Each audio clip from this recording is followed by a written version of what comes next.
नमस्कार, मैं हूं आपके साथ अभिषेक पुंडी। आज एक बार फिर से नेशनल हेराल्ड केस को लेकर खबरें सामने आ रही हैं, मीडिया की सुर्खियां बन रही हैं। तो आज चर्चा करेंगे नेशनल हेराल्ड केस में अब नया डेवलपमेंट क्या हुआ है, नेशनल हेराल्ड केस क्या है और क्यों माननीय अदालत इस केस में फैसला सुनाने में देरी कर रहा है। परसों माफ कीजिएगा, कल 29 नवंबर को एक हेडलाइन बनी, नेशनल हेराल्ड केस पर फैसला तीसरी बार टला। ईडी चार्जशीट पर संज्ञान ले या ना ले, कोर्ट को तय करना है। आरोपियों में राहुल सोनिया के नाम है। मतलब अभी माननीय अदालत इस बात को भी तय नहीं कर पा रही है कि जो चार्जशीट दाखिल की गई है, जिस पर बहस भी हो चुकी है, उसका संज्ञान लिया जाए या ना लिया जाए। उसके बाद हेडलाइन बनती है कि नेशनल हेराल्ड केस, सोनिया और राहुल पर नई एफआईआर, दिल्ली पुलिस ने ईडी की शिकायत पर दर्ज की है। एजेएल कंपनी को धोखाधड़ी से हासिल करने का इसमें भी आरोप है। ये 2012 में जब ये केस दर्ज हुआ था, तभी से ये आरोप है राहुल गांधी और सोनिया गांधी के ऊपर, लेकिन अब तक ये तय नहीं हो पाया है। ये एफआईआर की कॉपी है। इसमें राहुल गांधी, सुमन दुबे, सैम पित्रोदा जो कांग्रेस के ओवरसीज अध्यक्ष हैं, आपका यंग इंडिया जो कंपनी है, और डोटेक्स मर्चेंट जो प्राइवेट लिमिटेड है, इसका भी इसमें नाम शामिल है। पूरी कहानी को समझते हैं पहले शुरुआत से, फिर अब इसमें क्या हो रहा है उस पर चर्चा करेंगे। नेशनल हेराल्ड केस क्या है? यह एक बड़ा राजनीतिक और कानूनी विवाद है जो कांग्रेस पार्टी से जुड़ा है। इसमें राहुल गांधी, सोनिया गांधी और कुछ अन्य नेताओं पर आरोप है कि उन्होंने कांग्रेस के पैसे और संपत्ति का गलत इस्तेमाल करके खुद के फायदे के लिए संपत्ति हथियाने का काम किया है। यह केस 2012 से चल रहा है और अभी भी अदालतों में चल रहा है। सुप्रीम कोर्ट, हाई कोर्ट, दोनों जगह इसकी सुनवाई चल रही है। इसे अब स्टेप बाय समझते हैं। 1938 में इसकी शुरुआत होती है। जवाहरलाल नेहरू और स्वतंत्रता सेनानियों ने नेशनल हेराल्ड नाम का अखबार शुरू किया। ये कांग्रेस पार्टी का समर्थन करने वाला अखबार था। यहां यह भी समझ लीजिए कि जब ये अखबार की शुरुआत 1938 में हुई थी, तो जवाहरलाल नेहरू के साथ बहुत सारे, मतलब हजारों स्वतंत्रता सेनानियों ने थोड़ा थोड़ा चंदा देकर इस अखबार को शुरू करने का काम किया था। लेकिन आज इसकी 36% हिस्सेदारी सोनिया गांधी के पास, 36% हिस्सेदारी राहुल गांधी के पास है। जिस कंपनी ने इस अखबार का टेक ओवर किया है, 2000 करोड़ रुपए की इसके पास प्रॉपर्टी है। ये अखबार एसोसिएटेड जनरल लिमिटेड, इसे एजेएल नाम की कंपनी चलाती थी। इस अखबार को एजेएल के पास दिल्ली, लखनऊ, मुंबई, कई जगह पर बहुत सारी प्रॉपर्टीज थी, जमीनें हैं, बिल्डिंगें हैं, जिसकी कीमत आज करीब 2000 करोड़ रुपए आकी जाती है। 2008 तक अखबार चलता रहा, लेकिन उसके बाद आर्थिक दिक्कतों से बंद हो गया। एजेएल पर बहुत कर्ज हो गया। यह कर्ज लगभग 90 करोड़ का बताया जाता है और इस कर्ज को चुकाने के लिए कांग्रेस पार्टी ने इस एजेएल को पैसे दिए थे। एजेएल को बचाने के लिए कांग्रेस पार्टी ने 2010-2011 के बीच एजेएल को 90 करोड़ रुपए का ब्याज मुक्त लोन दिया। यह पैसे कांग्रेस के खाते से दिए गए थे, लेकिन एजेएल ये कर्ज कभी चुका नहीं पाया। आमतौर पर ऐसा होने पर संपत्ति बेच दी जाती है, उसके बाद लोन चुका दिया जाता है, लेकिन ये संपत्ति बेची नहीं और ऐसा नहीं हुआ। अब इसके बाद इस एजेएल को टेक ओवर करने के लिए यंग इंडिया नाम से कंपनी बनाई गई।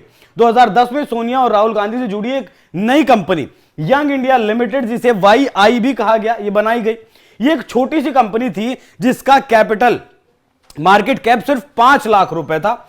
यंग इंडिया ने कांग्रेस को दिए 90 करोड़ के लोन को 50 लाख रुपए में खरीद लिया। फिर इस लोन के बदले एजेएल ने यंग इंडिया को शेयर दिए, जिसमें यंग इंडिया ने एजेएल की मालिक बन गई। 90 करोड़ का लोन था, 50 लाख में सेटल कर दिया और ये यंग इंडिया इसकी मालिक बन गई। इस यंग इंडिया की अगर बात करें तो यंग इंडिया में सोनिया और राहुल की 76% हिस्सेदारी है। मतलब वो एजेएल की 2000 करोड़ रुपए की संपत्ति के मालिक बन गए सिर्फ 50 लाख रुपए में, वो भी सिर्फ 50 लाख रुपए देकर। यह सब एक साजिश थी, ऐसा आरोप बीजेपी की तरफ से लगाया गया। सुब्रमण्यम स्वामी ने सबसे पहले मामला उठाया था, वो भी आपको दिखाऊंगा उन्होंने क्या किया है। असल में कोई असली लेन देन नहीं हुआ। कांग्रेस का पैसा 90 करोड़ एजेएल के जरिए यंग इंडिया को ट्रांसफर हुआ और संपत्ति गांधी परिवार के कंट्रोल में चली गई। इससे मनी लॉन्ड्रिंग और धोखाधड़ी हुई है। साफ तौर पर यह आरोप बीजेपी के द्वारा लगाया गया। कैसे शुरू हुआ अब यह भी समझ लीजिए। 2012 में बीजेपी नेता सुब्रमण्यम स्वामी ने दिल्ली की कोर्ट में शिकायत दर्ज की। उन्होंने कहा कि चोरी और विश्वासघात किया गया है। 2014 में कोर्ट ने सोनिया, राहुल समेत 6 लोगों को समन भेजा और ईडी ने जांच शुरू की। 2022 में ईडी ने सोनिया, राहुल से पूछताछ भी इसमें की है। 2015 से 2020 के बीच हाईकोर्ट और सुप्रीम कोर्ट में इस मामले को लेकर सुनवाई चली। 2023 में ईडी ने एजेएल है और यंग इंडिया है, इसकी संपत्तियां जब्त कर ली, जिनकी कीमत 751 करोड़ रुपए बताई गई। अप्रैल 2025 में क्या हुआ, ईडी ने सोनिया राहुल और सैम पित्रोदा समेत केस में चार्जशीट दाखिल की। इसमें कहा गया कि यह मनी लॉन्ड्रिंग का केस है। मई 2025 की बात करें तो ईडी ने कहा कि कुछ नेताओं को दान देने के लिए मजबूर किया गया, वरना राजनीतिक नुकसान हो सकता था, यह ईडी की तरफ से कहा गया। अब नवंबर, ये जो महीना चल रहा है, ये बहुत जरूरी है। 29 नवंबर को दिल्ली कोर्ट ने ईडी की चार्जशीट पर फैसला टाल दिया। जो मैंने शुरुआत में आपको बताया कि फिलहाल ये इस चार्जशीट पर दिल्ली कोर्ट ये तय नहीं कर पा रहा है कि चार्जशीट का ही संज्ञान लिया जाए या ना लिया जाए। अब 16 दिसंबर 2025 को इस पर फैसला आएगा, अगले महीने और टाल दिया गया, मतलब 20 दिन के लिए। 30 नवंबर को दिल्ली पुलिस की ईओडब्ल्यू ने नई एफआईआर दर्ज की, जिसमें राहुल सोनिया पर क्रिमिनल कॉन्स्पिरेसी करने का आरोप लगाया गया। डोटेक्स कोलकाता की कथित शेल कंपनी इसमें बताई जाती है, जिसने यंग इंडिया को 1 करोड़ रुपए दिए थे और इस लेन देन की मदद से यंग इंडिया ने कांग्रेस को 50 लाख देकर करीब 2000 करोड़ की संपत्ति वाली एजेएल पर नियंत्रण रख लिया। देखिए, अब इस नई कंपनी का इसमें एक और नाम ऐड हुआ है, डोटेक्स कोलकाता। वो एफआईआर में आपको मैंने नाम दिखाया था। यंग इंडिया जो बनाई गई, उसका जो मार्केट कैप रखा गया वो सिर्फ 5 लाख रुपए था। अब 50 लाख रुपए एजेएल को चुकाने थे, वो 50 लाख जो चुकाने के लिए 1 करोड़ रुपए डोटेक्स कोलकाता ने यंग इंडिया को दिए हैं। अब ठीक, कोर्ट ने 14 जुलाई को बहस पूरी होने के बाद, 14 जुलाई को बहस पूरी हो गई थी, 29 जुलाई तक के लिए फैसला सुरक्षित रखा। इसके बाद 8 अगस्त और 29 नवंबर को फैसला टाला गया। अब कोर्ट 16 दिसंबर को फैसला सुनाएगा। सोनिया राहुल ने एजेएल हड़पने की कोशिश की। 2000 करोड़ रुपए की संपत्ति होने के बावजूद एजेएल ने कांग्रेस से 90 करोड़ रुपए का कर्ज लिया और चुका नहीं पाई। आमतौर पर ऐसी हालत में संपत्तियां बेच दी जाती हैं। अब 2000 करोड़ इसके पास थे तो कोई इमारत, कोई जमीन का टुकड़ा बेच देते, बेचकर 90 करोड़ रुपए का लोन चुकाया जा सकता था, लेकिन वैसा नहीं किया गया क्योंकि कंपनी को तो हड़पना था। इसके बाद सोनिया राहुल ने एजेएल हड़पने की साजिश रची। इसके लिए यंग इंडिया को बनाया गया, इससे एजेएल का अधिग्रहण किया गया। यंग इंडिया में सोनिया और राहुल की 76% हिस्सेदारी है। आरोप है कि दिखावटी फंडिंग थी, असल में एजेएल से कोई लेन देन किया ही नहीं गया। ये पूरी तरीके से शेल कंपनियों पर शेल कंपनियां एजेएल को हड़पने के लिए बनाई गई। इधर से उधर पैसा ट्रांसफर किया गया, असल में कहीं पैसा गया ही नहीं और 2000 करोड़ रुपए की जो संपत्ति है वो अपने नाम हो गई। कांग्रेस पार्टी का इसमें पक्ष क्या है? कांग्रेस कहती है कि सब राजनीतिक साजिश है, लोन वैध था और यंग इंडिया ने एजेएल को बचाने के लिए ही शेयर लिए, कोई गलत काम नहीं हुआ। वो कहते हैं कि संपत्ति अभी भी कांग्रेस के कंट्रोल में है और ईडी का केस कमजोर है। अभी फिलहाल वर्तमान क्या स्थिति है? केस अभी कोर्ट में है। अगर आरोप साबित हुए तो सोनिया राहुल को जेल या जुर्माना हो सकता है।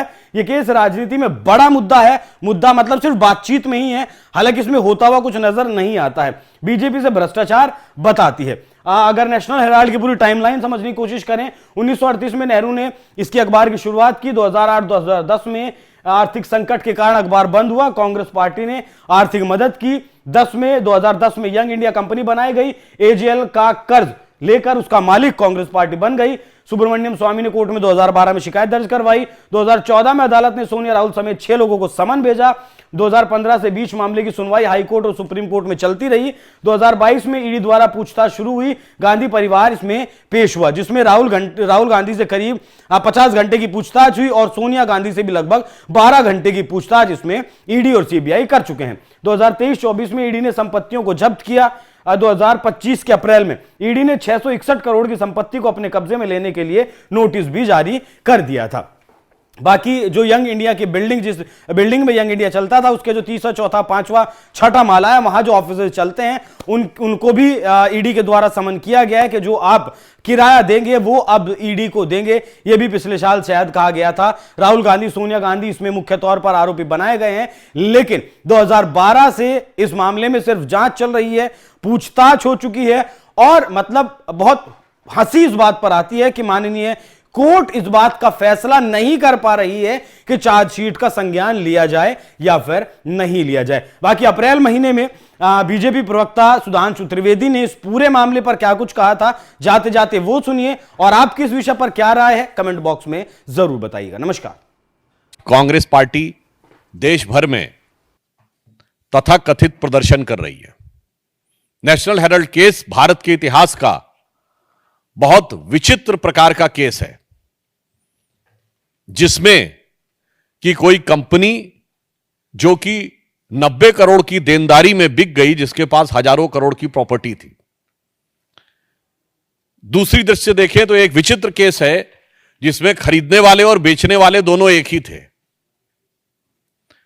तीसरी दृष्टि से देखें तो बहुत विचित्र बात है कि यह दावा किया जाता है कि यह स्वतंत्रता संग्राम सेनानियों के कंट्रीब्यूशन से और उनकी स्मृति में प्रारंभ किया गया, देश के प्रथम प्रधानमंत्री पंडित जवाहरलाल नेहरू जी के द्वारा, और कांग्रेस के दौरे हुकूमत में बंद हो गया। 2008 में बंद हुआ। 60 साल में उससे पहले 50 साल कांग्रेस की सरकार रही थी। तो सवाल उठता है कि क्या कांग्रेस अपने 50 साल के शासनकाल में अपनी विरासत को बचा नहीं पाई, या वो जनता में इतनी अनपॉपुलर हो गई थी वो विरासत कि कोई उसका खरीदार नहीं था। बाकी तो छोड़िए, क्या कांग्रेस कार्यकर्ता भी अपना अखबार खरीदने को तैयार नहीं थे, जबकि राजीव गांधी फाउंडेशन को उसी दौरे हुकूमत में खूब पैसा मिल रहा था। यह अपने आप में कांग्रेस पार्टी की नीयत पर सवाल पैदा करता है। और 3 अखबार थे, नेशनल हेराल्ड इंग्लिश में, नवजीवन हिंदी में, कौमी आवाज उर्दू में। सरकारी सपोर्ट तो छोड़िए, प्राइवेट सपोर्ट तो छोड़िए, यदि 10% कांग्रेस कार्यकर्ता भी इन अखबारों को खरीदने के लिए तैयार होते तो शायद उनके बंद होने की नौबत नहीं आती, या कांग्रेस पार्टी अपने फंड में से खरीदकर कम से कम अपने जिला और मंडल स्तर पे ही डिस्ट्रीब्यूट कर देती। और मजे की बात यह है कि कौमी आवाज भी नहीं बिका, उर्दू का अखबार, यानी कौम ने भी आवाज नहीं सुनी। यह अपने आप में शक पैदा करता। परंतु मैं यह कहना चाहता हूं कि कांग्रेस की, ये मैंने प्रश्न इसलिए उठाए कि ये कांग्रेस की नीयत पर संदेह पैदा करते हैं। इसका मतलब कांग्रेस पार्टी और कांग्रेस को संचालन करने वाले नेता ये चाहते ही नहीं थे कि यह अखबार चले।